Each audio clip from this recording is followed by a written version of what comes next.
nombre es Wilson López López, soy profesor titular de la Pontificia Universidad Javeriana, líder del Grupo de Lazos Sociales y Culturas de Paz de la Facultad de Psicología.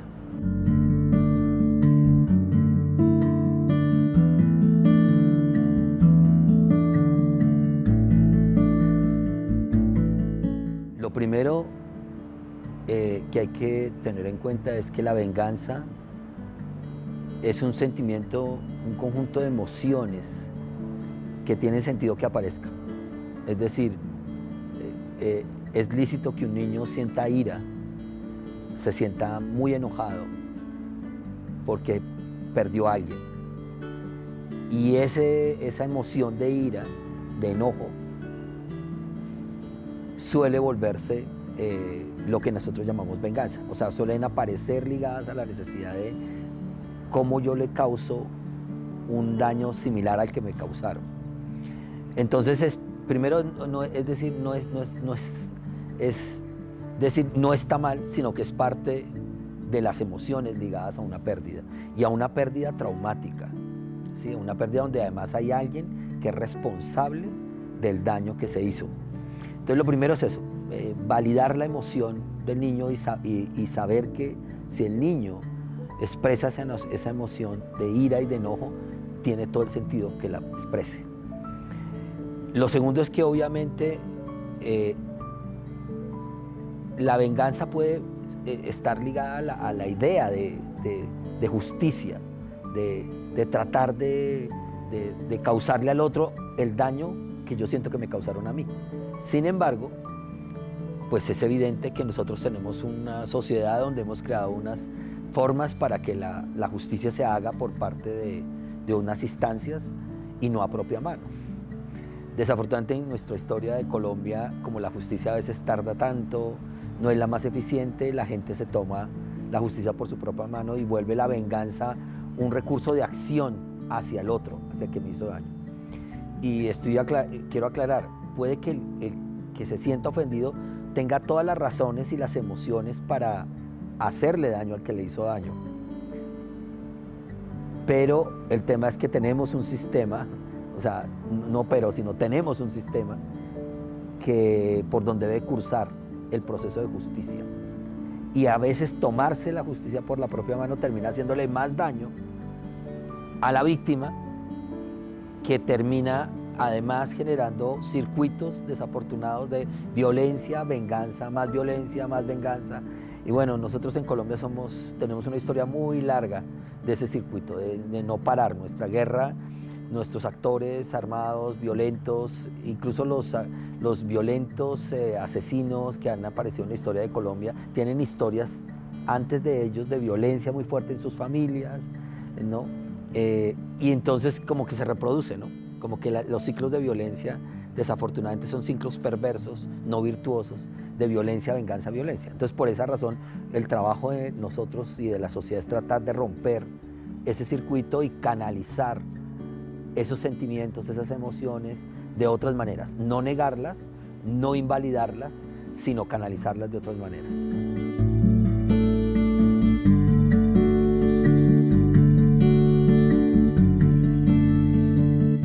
Lo desarrollan en forma distinta, pero los adultos también lo desarrollan. Es más, en general el niño se queda con el sentimiento, no acomete la acción a no ser que esté dentro de un grupo muy violento y haya aprendido a manejar armas o haya aprendido a hacer estas cosas. El niño puede llegar a sentir enojo, sentir todo eso, pero no llega a ser una acción. En cambio, los jóvenes y los adultos sí son más propensos a hacer algo para efectuar la venganza, ¿no? Pero claro, el tema es, el niño se queda con todas esas emociones y fuera de eso es más vulnerable porque el niño escucha permanentemente historias de venganza. Nosotros tenemos muchas narrativas de venganza. Es más, nuestros superhéroes, de los superhéroes más conocidos, se llaman los Vengadores. ¿Sí? Los Vengadores, y son el nombre de un conjunto de superhéroes que, si usted los ve, además casi todos tienen pérdidas, o sea, casi todos tienen algún problema como Vengadores psicológico. Pero claro, los niños como que a veces las sociedades romantizan y justifican y legitiman la venganza como recurso de justicia. Y eso es desafortunado porque el niño no tiene cómo ejercerla. El niño es muy vulnerable a todas esas narrativas, a todas esas legitimaciones de la violencia, y el niño queda atrapado. Entonces, desafortunadamente para un niño es que en tal condición de vulnerabilidad, la venganza termina siendo una cosa que lo daña profundamente, ¿no? Porque él siente todas esas cosas, las piensa, las escucha, las nutre con todo lo que le dicen, de que la venganza es el recurso, es el camino, de que, ¿no? Y que va a descansar cuando se vengue, por ejemplo, le dicen eso, cuando ya sabemos que no necesariamente pasa eso. Y desafortunadamente, pues es más vulnerable el niño ante las situaciones de trauma porque alguien ejerció violencia contra él.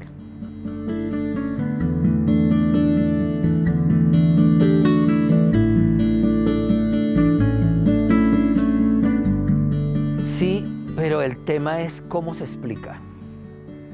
En la psicología hay una gran cantidad de trabajo sobre cuáles son los mejores recursos para explicarle a un niño eso. Desde usar, es claro que un niño en general ante una pérdida de esas, ojalá reciba acompañamiento terapéutico. En general en las terapias hay terapia de juego, hay terapia donde los niños construyen historias, donde se le cuenta como una historia, se es claro, se es preciso. No se trata, cuando se explican las cosas, trata de no romantizarse, ni ponerse, ni cargar el mismo relato del hecho de más emociones de las que tiene, porque él va a producir esas emociones.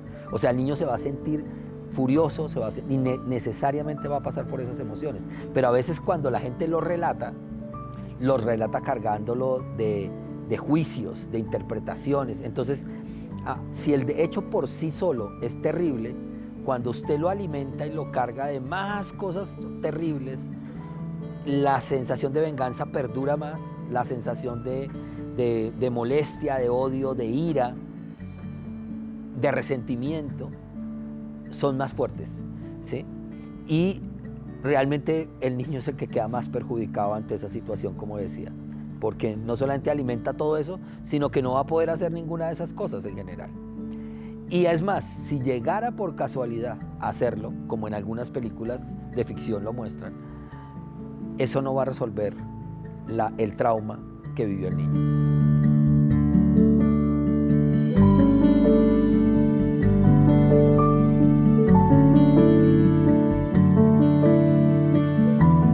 La primera es la validación, o sea, reconocer los sentimientos, las emociones y lo que piensa, y las cogniciones se llama eso, y lo que piensa el niño sobre el evento.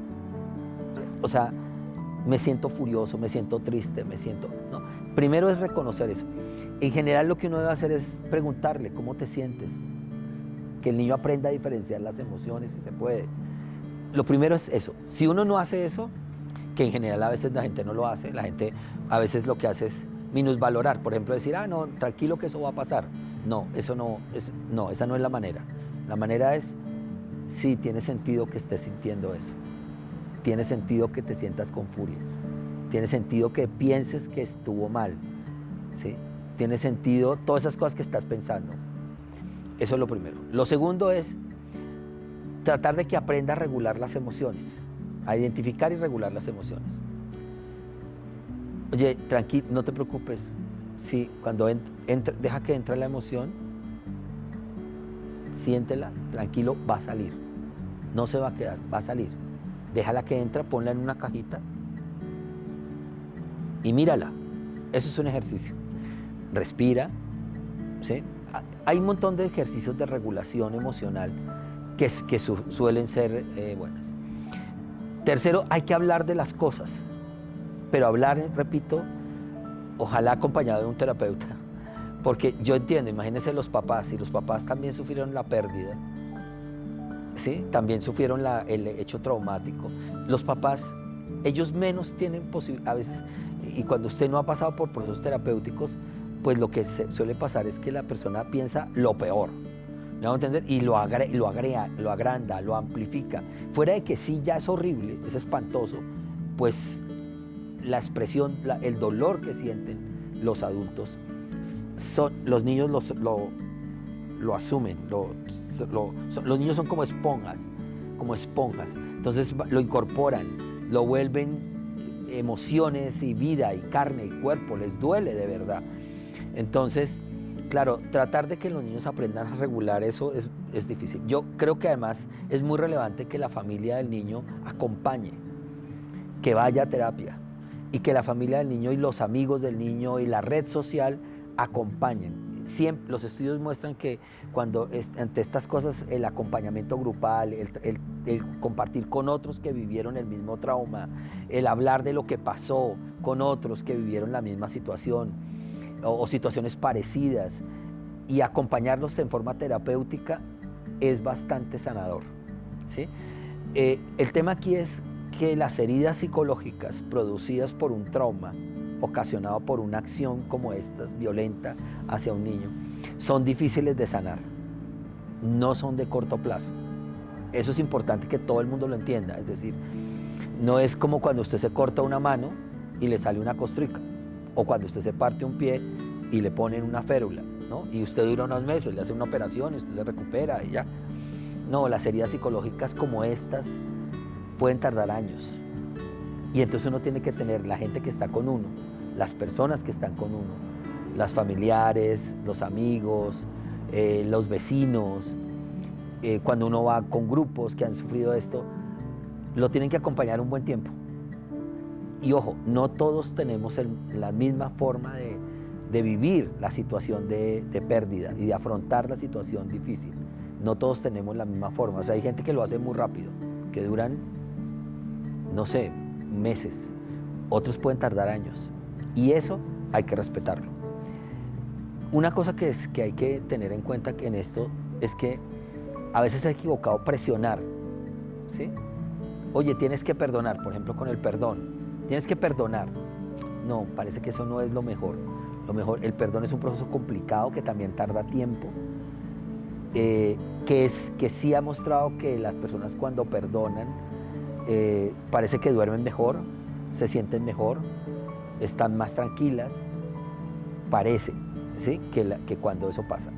Entonces el perdón a veces es una estrategia que puede ayudarle al niño a aprender a perdonar, no por el otro, no por la otra persona, puede que la otra persona nunca sepa, es por él, para que él aprenda a mejorar el trámite que hace del problema. Entonces, como que los procesos terapéuticos son necesarios, tanto para perdonar como para manejar las emociones, como para saber qué hacer cuando me entró la furia, porque a veces lo que suele pasar con esto es que se va por un momento y de pronto usted está en un contexto y de pronto entra la ira más fuerte, entra la furia, entra y usted dice, uy, recordé lo que me pasó. Hace poco hablé con alguien y me decía, yo borré todo, profe, borré todo. ¿Me debo sentir mal? Y yo le decía, no, también borrar todo debe tener una función. O sea, nuestro cuerpo, nuestro cerebro también hace esas cosas. O sea, dice, uy, no, es mejor a veces borrar por un momento. No está bien borrarlo por completo. A ver, el trabajo terapéutico también puede implicar que usted lo vuelva y lo traiga y lo vuelva a procesar, porque a veces sepultarlo resulta que usted en algún momento llega y vuelve y lo trae y estalla. Entonces eso también es relevante.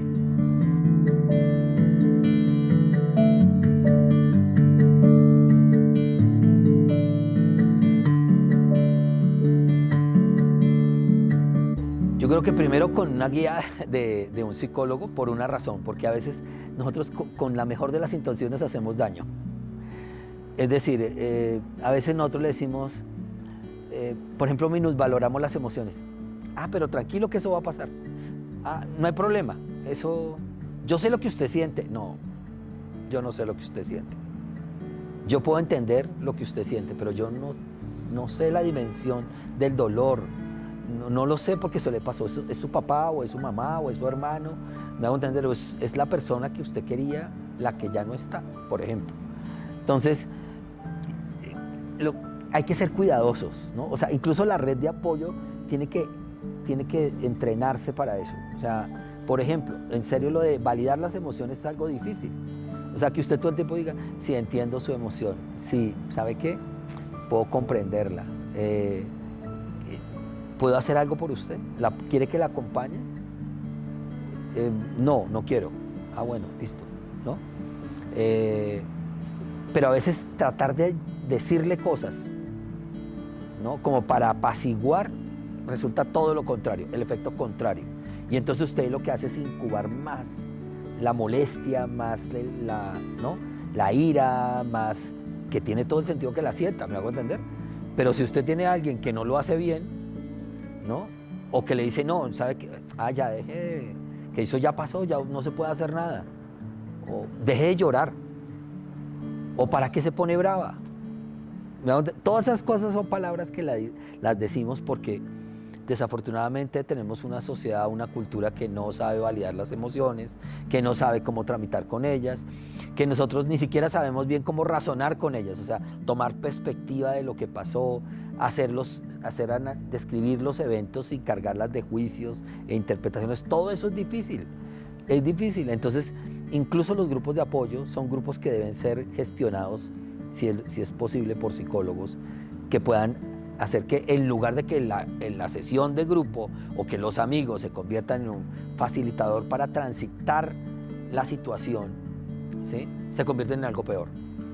Y ya sabemos, por ejemplo, qué hacen las pandillas o qué hacen muchos de los, digamos, de los que alimentaron los grupos guerrilleros, es porque muchos de esos muchachos tenían violencia intrafamiliar muy intensa. Eso lo reportan todos los análisis de estudios que se han hecho y que nosotros hemos hecho sobre grupos como bandas, como grupos guerrilleros, grupos paramilitares. En la historia hay una historia grandísima de violencia en sus casas. Entonces lo que hacen a veces estos grupos es coger esas emociones de ira, de molestia y aprovecharse de ellas. Y por eso es que hay tantas personas que dicen, no, yo me vine aquí a este grupo porque yo quería vengarme. Ese discurso, esa narrativa, usted la puede oír en muchas historias de grupos paramilitares, de grupos guerrilleros y de delincuentes comunes y de asesinos. O sea, yo quería vengarme. Y ojo, en el caso de los niños hay un tema que se ha encontrado, que es el tema de la violencia transgeneracional, o sea, de los abuelos, los papás, y todos repitiendo, sí, es que no, esto se resuelve es vengándose, ¿no? Incluso en la vida cotidiana, mijo, usted le pegaron, vaya y devuélvale, ¿no? O sea, la salida siempre es, use justicia retaliatoria, o sea, use una justicia retributiva. Usted me pega, yo le devuelvo el golpe. Cuando sabemos que no necesariamente, que cuando usted va a devolver el golpe puede que usted termine peor, ¿no? Y que nuestra historia está llena de eso, de devolver golpes y de tener una historia y que no hemos podido romper el bendito ciclo violencia, venganza, violencia.